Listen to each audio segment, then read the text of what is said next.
কাৰণ অসমৰ সংস্কৃতিৰ লগত কৃষ্টি সংস্কৃতি সাহিত্য আৰু দৰ্শন আছে কৃষ্টি সংস্কৃতি সাহিত্য দৰ্শনেৰে ভৰপূৰ অসমীয়া সমাজ ব্যৱস্থা শংকৰ মাধৱ গোপাল অনিৰুদ্ধৰ চাৰি দৰ্শন দিছে ৰূপকোঁৱৰ জ্যোতিপ্ৰসাদ আগৰৱালাৰ পৰা ডক্টৰ ভূপেন হাজৰিকা জুবিন গাৰ্গলৈকে তেওঁলোকে আমাক সংস্কৃতিৰ যিখিনি উভৈনদী কৰি দিছে সাহিত্যৰথী লক্ষ্মীনাথ বেজবৰুৱাৰ পৰা কথাৰ কবি ৰাম গগৈলৈকৈ এই কবি সাহিত্যিকসকলে অসমীয়া জাতি জনগোষ্ঠীৰ বাবে সাহিত্য দিছে সেইফালৰ পৰা যদি আমি সকলোৱে চাওঁ অসমীয়া জাতি জনগোষ্ঠীৰ মানুহৰ কৃষ্টি সংস্কৃতি সাহিত্য দৰ্শনে ভৰপূৰ হৈ আছে মই আপোনালোকৰ ওচৰত এটা অনুৰোধ জনাম বিশেষকৈ উঠি অহা নতুন প্ৰজন্মৰ যুৱ বন্ধুসকল আপোনালোকলৈ মই এটা অনুৰোধ জনাম আমি এতিয়া 50 বছৰৰ উদ্ধাৰ ব্যক্তি বহুখিনি দেখিলোঁ অসমীয়া সংস্কৃতিক বিশ্বৰ সৰ্বশ্ৰেষ্ঠ সংস্কৃতি বুলি কয় কিন্তু আমি আমাৰ সেই সংস্কৃতিখিনি কেনেকৈ ধৰি ৰাখিছোঁ সেইখিনি সম্পৰ্কে আমি কিছু কথা জনাৰ দৰকাৰ গতিকে আজি সময় নাই আপোনালোকৰ ওচৰত আলোচনা কৰিবলৈ তথাপি যদি আপোনালোকক মই কথা দিছোঁ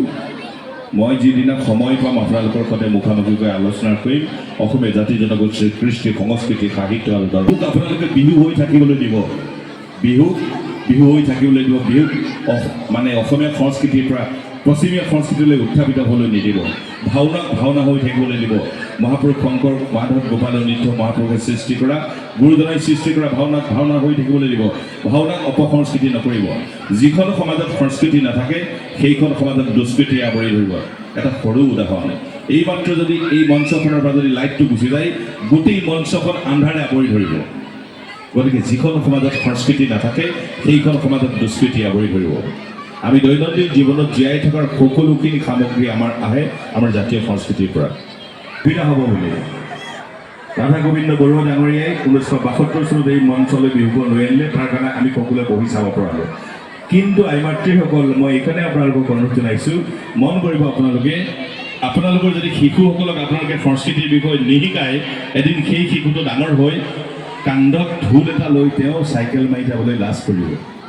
এতিয়াও মন কৰিছে আপোনালোকে এটা ডেকা ল'ৰাক যদি এখন গীটাৰ এখন পিঠিত বান্ধি দিয়ে মটৰচাইকেল লৈ গুচি যাব কিন্তু ঢোল এটা খোল এটা মৃদং এটা লৈ নাযাব লাহে লাহে আমাৰ বাদ্যযন্ত্ৰবোৰ নাইকিয়া হৈ গৈছে বিহু হৈ থাকিবলৈ দিবলৈ এইকাৰণে কৈছোঁ আগতে বিহু নাম আছিল যেনেকৈ আই নাম আছিল বিয়া নাম আছিল গোসাঁই নাম আছিল বিহু নাম আছিল এতিয়া বিহু গানলৈ পৰিৱৰ্তন হৈ গ'ল বিহু গান হ'বই নোৱাৰে কৰ্মশালা পাতিব লগা আছে বিহু যদি আমাৰ জাতীয় সংস্কৃতি হয় তেতিয়াহ'লে কিয় কৰ্মশালা পাতিব লাগে বিহু যদি আমাৰ জাতীয় সংস্কৃতি হয় কৰ্মশালা কিয় পাতিব লাগে বিহু আখৰা হ'ব পাৰে